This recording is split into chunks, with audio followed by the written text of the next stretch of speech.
जरा एक दृश्य की कल्पना कीजिए। एक खचाखच भरा हुआ अदालत का कमरा है। माहौल काफी तनावपूर्ण है ना? बिल्कुल, किसी बहुत बड़े अपराध का मुकदमा चल रहा है और जो बचाव पक्ष के वकील हैं वो पूरे आत्मविश्वास के साथ जज की मेज पर एक पेन ड्राइव रख देते हैं। अच्छा, मतलब एक डिजिटल सबूत? हाँ, उसमें उस पूरी घटना का बिल्कुल साफ 4K रेजोल्यूशन वाला वीडियो है। अब हर कोई सोचता है कि बस केस यहीं खत्म। जाहिर है, लोगों को लगेगा कि ये तो एकदम पक्का सबूत है। बिल्कुल, एक स्पष्ट स्मोकिंग गन। लेकिन कुछ ही मिनटों बाद वो अचूक दिखने वाला सबूत कानूनी रूप से मतलब कचरे के डिब्बे में डाल दिया जाता है और वो वकील केस हार जाता है। ये सुनने में शायद नामुमकिन लग रहा हो, लेकिन असल दुनिया की अदालतों में ऐसा रोज होता है। तो चलिए इसे विस्तार से समझते हैं।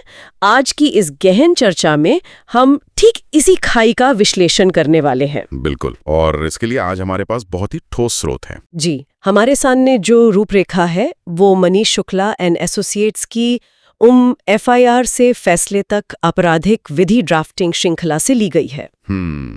बहुत ही बेहतरीन सीरीज है ना? और हम विशेष रूप से इसके भाग 23A की गहराई में उतर रहे हैं, जिसका विषय है साक्ष्य पेश करने के बाद क्या करें, कोर्ट में प्रभाव बढ़ाने की एडवांस स्ट्रैटेजी। देखिए, इस विश्लेषण को सही परिप्रेक्ष्य में रखने के लिए यह समझना जरूरी है कि इस श्रृंखला के पिछले हिस्से यानी भाग 23 में क्या हुआ था। जहां तक मुझे याद है वहां बुनियादी प्रक्रिया पर बात हुई थी। बिल्कुल सही। तकनीकी प्रक्रिया जैसे दस्तावेजों को सही समय और सही क्रम में कैसे जमा किया जाए, वो एक क्लर्कियल काम है। मतलब एक रूटीन काम। हाँ, लेकिन आज हम जिस भाग 23A की बात कर रहे हैं वह विशुद्ध रूप से मनोवैज्ञानिक और रणनीतिक है। मतलब ये वो रणनीति है जो एक साधारण वकील को अदालत के कमरे में एक मास्टर रणनीतिकार से अलग करती है। तो आइए आज के हमारे मुख्य मिशन पर आते हैं। ये डिकोड करना कि अदालत में कोई बेहतरीन से बेहतरीन सबूत महज पेश कर देना ही काफी क्यों नहीं है। सही कहा। असली रणनीतिक युद्ध तो सबूत पेश होने के बाद लड़ा जाता है। तो उस पहली और सबसे बड़ी बाधा पर बात करते हैं। मान लीजिए वो 4K वीडियो या कोई संवेदनशील मेडिकल रिपोर्ट जज के सामने रख दी गई, उसके तुरंत बाद क्या होता है? देखिए, वो जश्न मनाने का पल तो बिल्कुल नहीं होता। बिल्कुल, मुझे तो लगता है वो सबसे नाजुक पल होता होगा। एकदम सही। कानूनी प्रक्रिया में वो सबसे महत्वपूर्ण पल है। साक्ष्य पेश करने के तुरंत बाद जो पहला अनिवार्य कदम उठाना होता है उसे पुष्टि कहते हैं। मतलब कोरॉबरेशन? जी, कोरॉबरेशन। कानून की नजर में किसी भी भौतिक साक्षी या दस्तावेज की अपनी कोई आवाज नहीं होती। मैं समझ रही हूँ। एक कागज खुद तो बोल नहीं सकता। बिल्कुल नहीं। एक CCTV फुटेज अदालत में शपथ लेकर ये नहीं कह सकता कि मैं असली हूं और मेरे साथ कोई एडिटिंग नहीं हुई है। ये बात मुझे एक बहुत ही सटीक तुलना की याद दिला रही है। मान लीजिए आपके पास दुनिया की सबसे तेज करोड़ों रुपए की एक स्पोर्ट्स कार है। वाह, अच्छी तुलना है ना? वो कार आपका वो अचूक CCTV फुटेज है, लेकिन जब तक उस कार की ड्राइविंग सीट पर कोई प्रशिक्षित ड्राइवर नहीं बैठेगा, क्या वो कार रेस जीत सकती है? बिल्कुल नहीं, वो तो अपनी जगह से हिलेगी भी नहीं। एकदम। बिना ड्राइवर के वो सिर्फ लोहे और कार्बन फाइबर का एक महंगा ढांचा है। तो अदालत में वो गवाह उस स्पोर्ट्स कार का ड्राइवर होता है जिसे उस बेजान सबूत को मंजिल तक पहुंचाना होता है। बहुत खूब। ये तुलना इसके पीछे के काम करने के तरीके को बहुत अच्छे से समझाती है। तो जमीन पर ये कैसे काम करता है? यहाँ सबसे दिलचस्प बात यह है कि अगर हम गहराई में जाएं तो मान लीजिए कि किसी मारपीट के केस में एक मेडिकल इंजरी रिपोर्ट पेश की गई है। केवल वो रिपोर्ट फाइल में लगा देना पुष्टि नहीं है। जिस डॉक्टर ने वो रिपोर्ट बनाई है, जिसके उस पर हस्ताक्षर हैं, उस डॉक्टर को व्यक्तिगत रूप से गवाह के कटघरे में खड़ा होना पड़ेगा। मतलब सिर्फ कागज काफी नहीं, इंसान चाहिए। जी, उसे स्पष्ट करना होगा कि उसने किस तारीख को, कितने बजे और किस स्थिति में पीड़ित का परीक्षण किया, और जो चोटें रिपोर्ट में लिखी हैं वे उसी घटना से कैसे मेल खाती हैं। अच्छा, और अगर वो डॉक्टर नहीं आता है तो बिना उस मानवीय गवाही के वो रिपोर्ट कानूनी रूप से केवल एक सुनी सुनाई बात मानी जाएगी, मतलब हेयरसे, जिसे अदालत सिरे से खारिज कर सकती है। लेकिन एक मिनट रुकिए, मुझे यहाँ कुछ अजीब लग रहा है। क्या ये पूरी व्यवस्था बहुत ज्यादा नाजुक नहीं है? नाजुक? आप ऐसा क्यों सोच रही हैं? देखिए, अगर किसी बेहद महत्वपूर्ण फोरेंसिक रिपोर्ट का पूरा वजूद सिर्फ इस बात पर टिका है कि एक लैब टेक्नीशियन सही दिन अदालत में आए और बिना गलती के सब समझाए, अगर वो इंसान लड़खड़ा गया तो पूरा सबूत ढह जाएगा। बाप रे, मतलब एक छोटी सी गलती और सब खत्म। यही तो बात है। ये नाजुकपन ही इस व्यवस्था की मुख्य धुरी है। हमारी न्याय प्रणाली डिजाइन ही इस तरह से की गई है कि हर साक्ष्य की प्रामाणिकता को कसौटी पर कसा जा सके। ताकि कोई फर्जी सबूत ना पेश कर दें। बिल्कुल। अगर वो आईटी विशेषज्ञ अदालत में मौजूद नहीं है जिसने फुटेज निकाला था, तो कौन समझाएगा कि फुटेज की हैश वैल्यू क्या है? और चेन ऑफ कस्टडी कैसे बरकरार रखी गई? सही कहा। वरना बचाव पक्ष तुरंत तर्क देगा कि वीडियो के साथ छेड़छाड़ हुई है या वो डीप फेक है। जज किसी बेजान पेनड्राइव से सवाल जवाब नहीं कर सकता ना। हाँ, जज तो इंसान से ही सवाल करेगा। जी, उस गवाह से जो सबूत की जिम्मेदारी ले रहा है। इसलिए सबूतों में गवाहों के जरिए जान फूंकना सबसे पहली शर्त है। ठीक है, समझ गई। तो चलिए आगे बढ़ते हैं। हमने अपनी स्पोर्ट्स कार में ड्राइवर बिठा दिया, गवाह कटघरे में खड़ा है और उसने पुष्टि कर दी है। लेकिन विरोधी पक्ष का वकील बस दर्शक बनकर तो नहीं बैठा रहेगा ना। वो तो टायर पंक्चर करने की कोशिश करेगा। बिल्कुल। और यहीं से वकालत का सबसे चुनौतीपूर्ण चरण शुरू होता है, आपत्तियों की तैयारी। मतलब एंटिसिपेटिंग ऑब्जेक्शंस। जी, ये केवल सामने वाले के हमले का इंतजार करने की बात नहीं है। ये एक तरह का प्रीएम्प्टिव स्ट्राइक है। पहले से किया जाने वाला प्रहार। हाँ, एक रणनीतिकार वकील को यह पहले से जांचना होता है कि विपक्ष इस विशिष्ट सबूत को कमजोर करने के लिए ठीक किस कोण से हमला करेगा। देखिए, यहाँ मुझे थोड़ा संदेह है और मैं इस पर सवाल उठाना चाहूंगी। भविष्य की भविष्यवाणी करना सुनने में बहुत आकर्षक लगता है। पर आपको अव्यावहारिक घड़ रहा है। थोड़ा सा। अदालत का कमरा तो बहुत अप्रत्याशित जगह होती है ना।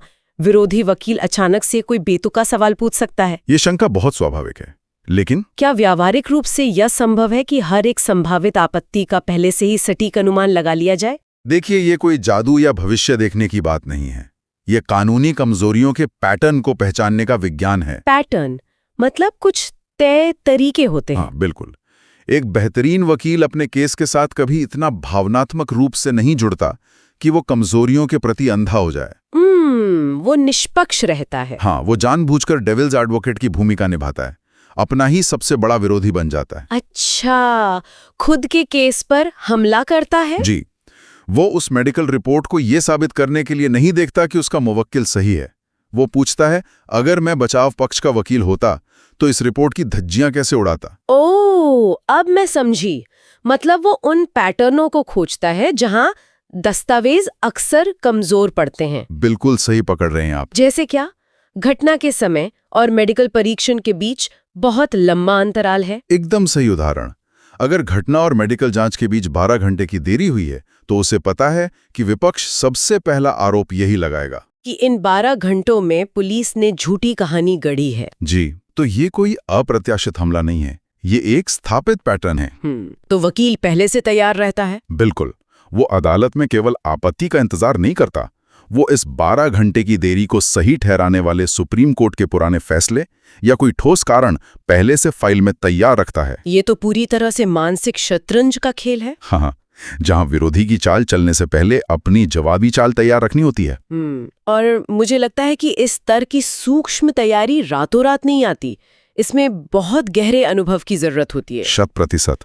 शायद इसीलिए इस तरह की जटिल रणनीतियों के लिए लोग पेशेवर विशेषज्ञों पर निर्भर होते हैं। और ये दिलचस्प है कि मनीष शुक्ला एंड एसोसिएट्स के जिस दस्तावेज का हम विश्लेषण कर रहे हैं उसमें इस तरह की कूटनीतिक सलाह के लिए एक व्यवस्थित ढांचा है और स्पष्ट रूप से उल्लिखित है कि परामर्श के लिए उनके हेल्पलाइन नंबर 9839036853 पर संपर्क किया जा सकता है। जी, ये जानकारी स्रोत में बहुत स्पष्ट है। लेकिन केवल व्हाट्सएप संदेशों के माध्यम से या रात 8 से 10 बजे के बीच कॉल करके। ये बहुत महत्वपूर्ण बात है ना? ये एक छोटी सी जानकारी लग सकती है, लेकिन ये दर्शाती है कि ये काम कितना केंद्रित है। आप दिन के शोरगुल में बस चलते फिरते इतनी जटिल रणनीति पर बात नहीं कर सकते। ये एकदम सटीक अवलोकन है। एक एक लूप होल को बारीकी से जांचना और ढाल तैयार करना एक बहुत ही विश्लेषणात्मक प्रक्रिया है। एक शांत विचार विमर्श चाहिए इसके लिए। बिल्कुल। अब मान लीजिए कि वकील ने इस चरण को भी पार कर लिया, गवाह ने पुष्टि कर दी और वकील ने विपक्ष की हर आपत्ति को ध्वस्त कर दिया। ठीक है, सबूत रिकॉर्ड में दर्ज हो गया, तो क्या अब मान लिया जाए कि केस जीत लिया गया? आपको क्या लगता है? मुझे लगता है कि ये तो बस आधी लड़ाई है। अलग अलग सबूतों का बच जाना और पूरा केस जीतना दोनों अलग बातें हैं। जोड़ना। जी, लिंकिंग ऑफ एविडेंस। आप अदालत में 10 अलग-अलग पूरी तरह से पुष्ट साक्ष्य पेश कर सकते हैं। जैसे एक हथियार, एक मेडिकल रिपोर्ट, कॉल रिकॉर्ड और एक सीसीटीवी फुटेज। लेकिन अगर वे सभी सबूत अलग थलग पड़े हैं और एक दूसरे से बात नहीं कर रहे हैं, तो जज के सामने उनका सामूहिक प्रभाव शून्य हो जाता है। तो इस सब का असल मतलब क्या है? अगर मैं इसे रोजमर्रा के मनोविज्ञान से जोड़कर देखूं, तो ये किसी जिक्सॉ पजल की तरह लगता है। ये तुलना बहुत दिलचस्प है ना? मतलब अगर आप जज की मेज पर पजल के 100 अलग-अलग टुकड़े बिखेर देते हैं, भले ही वे कितने भी असली क्यों ना हो, तो आपने जज को कोई तस्वीर नहीं दी है। बिल्कुल नहीं। बल्कि आपने उन्हें एक थका देने वाला काम दे दिया है, और कोई भी जज आपके लिए उन टुकड़ों को बैठकर जोड़ेगा नहीं। ये एक बहुत ही गहरा रणनीतिक बिंदु है। जज का काम उस पूरी तस्वीर का मूल्यांकन करना है, न कि उसे बनाना। तस्वीर बनाने की जिम्मेदारी तो वकील की है। बोलूं, अगर वकील एक फुटेज पेश करता है जिसमें रात 10 बजे कोई घटना दिख रही है, और फिर एक रिपोर्ट पेश करता है जिसमें चोटें दर्ज हैं, लेकिन वो जज के सामने यह स्पष्ट नहीं कर पाता कि वो रात 10 बजे का टाइम स्टैम्प और वो चोट आपस में एक कड़ी कैसे बनाते हैं, तो सबूत अपनी ताकत खो देता है। इसी संदर्भ में इस विश्लेषण में एक बहुत ही शक्तिशाली वाक्य है। हाँ, कौन सा? उसमें लिखा है कि साक्ष्य पेश करना शुरुआत है, उसे साबित करना असली जीत है, और जो अधिवक्ता साक्ष्यों को जोड़कर एक मजबूत कहानी बना देता है, वही अदालत में बाजी मारता है। और यहीं से वो चीज पैदा होती है जिसे कोर्ट इंप्रेशन या न्यायालय पर प्रभाव कहा जाता है। Court impression. अगर हम इसे व्यापक संदर्भ में देखें, तो अदालतें केवल बिखरे हुए आंकड़ों पर फैसला नहीं सुनाती हैं। तो किस पर सुनाती हैं? वे उस तार्किक और सुसंगत कहानी पर फैसला सुनाती हैं जो उन आंकड़ों को जोड़कर बनाई जाती है। अच्छा, मतलब कहानी में दम होना चाहिए। जी, जब कोई वकील अदालत में खड़ा होकर यह दिखाता है कि कैसे साक्ष्य ए साक्ष्य बी की ओर ले जाता है और वे मिलकर साक्ष्य सी को सच साबित करते हैं, तो उसका आत्मविश्वास सीधा जज तक पहुंचता है। और वो आत्मविश्वास तब आता है जब हर कड़ी को ठोक बजाकर देख लिया गया हो। बिल्कुल, ये कोई खजाने की खोज नहीं है जहां बस एक सुराग ढूंढना है। ये तो एक अभेद्य किला बनाने की कला है। अगर हम इस पूरी गहन चर्चा को एक निष्कर्ष पर लाएं, तो वकालत की ये उन्नत रणनीति 4 बड़े स्तंभों पर टिकी है। जी, अगर हम उन्हें संक्षेप में रखें तो पहला है साक्ष्य की पुष्टि, यानी कॉरोबोरेशन। बेजान दस्तावेजों में मानवीय गवाही के जरिए जान डालना। दूसरा है आपत्तियों की तैयारी, विरोधी के वार करने से पहले ही पूर्वानुमान लगाकर ढाल मजबूत कर लेना। तीसरा है साक्ष्यों को जोड़ना, बिखरे हुए सबूतों को जोड़कर एक स्पष्ट और अखंड कहानी का निर्माण करना। और चौथा है कोर्ट इंप्रेशन, उस कहानी को इतने आत्मविश्वास से प्रस्तुत करना कि अदालत के पास विश्वास करने के अलावा कोई विकल्प न बचे। ये वास्तव में एक मास्टर क्लास है कि जमीनी स्तर पर न्याय प्रणाली कैसे काम करती है। बिल्कुल, और दिलचस्प बात यह है कि ये यात्रा यहीं समाप्त नहीं होती। स्रोत सामग्री के अंत में एक बहुत ही रोमांचक संकेत दिया गया है कि आगे क्या आने वाला है। जी, अगले भाग का विषय। हाँ, उसमें बताया गया है कि इस श्रृंखला के अगले भाग में अदालती युद्ध के सबसे तनावपूर्ण चरण पर चर्चा होगी। जिरा में ऐसे सवाल कैसे पूछें जो गवाह की सच्चाई खोल दें, मतलब क्रॉस एग्जामिनेशन। यस, ये वास्तव में अदालत की वो अग्नि परीक्षा है जहां दोनों पक्षों की रणनीतियां आमने सामने टकराती हैं। एक विरोधी गवाह के मुंह से सच उगलवाना। हाँ, ऐसे सवाल पूछना कि उसे खुद पता ना चले, ये एक ऐसा कौशल है जो केस की दिशा को पलक झपकते पलट सकता है। वह निश्चित रूप से एक और अद्भुत विश्लेषण होगा। लेकिन आज की इस चर्चा को समाप्त करते हुए मेरे मन में एक बहुत ही गहरा सवाल आ रहा है। बताइए। ये सवाल इस पूरी बातचीत, विशेष रूप से सबूतों को जोड़कर कहानी बनाने वाली बात से उभरकर सामने आता है। अच्छा, अगर अदालती कमरे में अंततः वही विजयी होता है जो बिखरे हुए सबूतों को जोड़कर सबसे तार्किक और दबाव सहने वाली कहानी बना ले, तो यह हमें न्याय की प्रकृति के बारे में सोचने पर मजबूर करता है।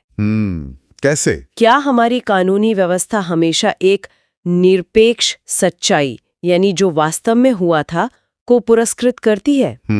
या फिर यह व्यवस्था अपने डिजाइन के कारण ही उस सबसे बेहतरीन कहानी को पुरस्कृत करती है जिसे एक अत्यंत कुशल रणनीतिकार वकील तथ्यों के आधार पर बुनता है? ये तो बहुत ही गहरा विचार है ना? यह एक ऐसा विचार है जो किसी को भी यह सोचने पर विवश कर सकता है कि क्या न्याय हमेशा पूर्ण सत्य की जीत है या केवल उस सत्य की जिसे अदालत के कमरे में सबसे शानदार तरीके से साबित किया जा सका, एक ऐसा सवाल जिसका उत्तर शायद कभी पूरी तरह से न मिले।